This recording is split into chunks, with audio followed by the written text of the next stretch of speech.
د غټ روډونو غټ ګاډو دپاره دی دا خو د وړوکې د دې باندې خو د اشکا او موټر سایکل نه علاوه یو ګاډی هم نشي تللی. ډېر سیلانیان داسې دي چې د دې پل په وجه باندې هغو بره علاقې نشي لیدلی. د مرغزار کې دا کوم له پاسه علاقې دي هغه د دې ځای نه په هغه بر روډ منظوري شوي دی، خو د اوسه پورې دې باندې عمل درآمد ونه شو، کار پرې ونه شو. او ایم پی ګران صاحب رحمان صاحب نه عوام مطالبه کوي کار شروع کړی شي او دا پل چې دی دا د زر تر زره شروع کړی شي، عوامو مشکلات ختم شي او سیلانیانو ته هم په سفر کې دشواري او دا ختم شي. واړه واړه ته دا پل سپینې کېدو شو پکې یاره غټ روډ جوړېږي او دی د هغه سایډونه رخ کړي دي په تمه چې خدای دا پل به کله رغېږي او راځو کار به کار پې بند دی او غټ تکلیف دی خلکو ته. اکثر ګاډي ځنو ما په خپله ګاډی هغه کته ودرو بر راتلی وم ښه ډېر وایي سیلانیانو لپاره چې کوم علاقې ترقیاتي کارونو باندې تیزي راولو دا وکړو.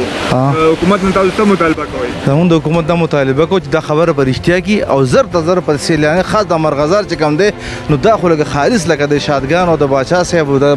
دا پل اچوي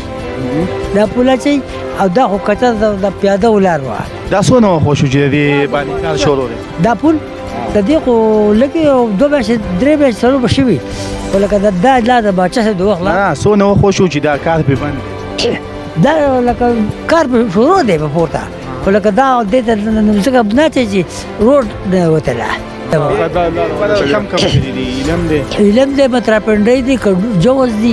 دغه دي که زه نو څومره زر شي چې زموږ ټول هر د قوم او د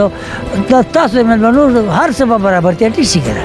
اورې نو به څه ووایم خو دغه د کول غواړي او دغه پل چې کوم دی دا خو به دې بند دی.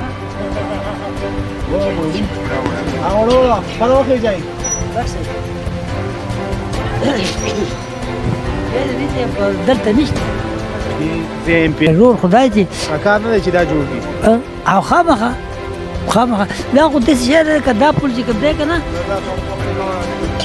دا پل چې کوم دی که نه باچا صاحب خلکو له پیاده و جوړ کړی و اوس یې روډ شروع کړو. دا خو د ډېر وخت نه خراب دی مونږ زو راځو دا د ډېر وخت نه خراب دی دا مسله ده خلکو ته ضروري ده دا موسټ ضروري ده چې دا کم از کم جوړ شي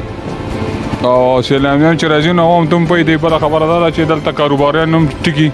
او مطلب دا خرڅ مرسوم کېږي او هر څه سټي. ایم پی په ځای کې هم دی که نه دې علاقې د هغه نه مطالبه څه مطالبه د هغې نه هم پکار دی چې هغه په خپله وګرځي سرچ وکړي او کومې علاقې خراب وي هغه په خپله